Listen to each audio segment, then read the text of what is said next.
મિત્રો, આ 12 વર્ષની બાળકીની કહાની તમે સાંભળશો ને તો ચોંકી જશો, તમારું હૃદય દ્રવી ઉઠશે. એ બાળકીને 15 દિવસથી તાવ આવતો હતો, ભાન અવસ્થા ખરાબ થઈ, જવાબ ના આપે, મોટા ભાગના સમયે સૂતી રહે.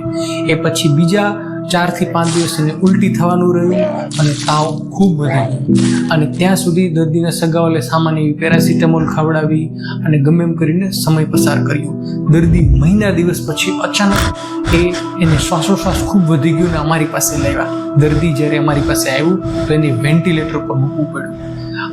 આગળની તપાસ કરી તો જાણવામાં આવ્યું એને લ્યુપસની બીમારી છે, જે ઓટો ઇમ્યુન રોગ છે.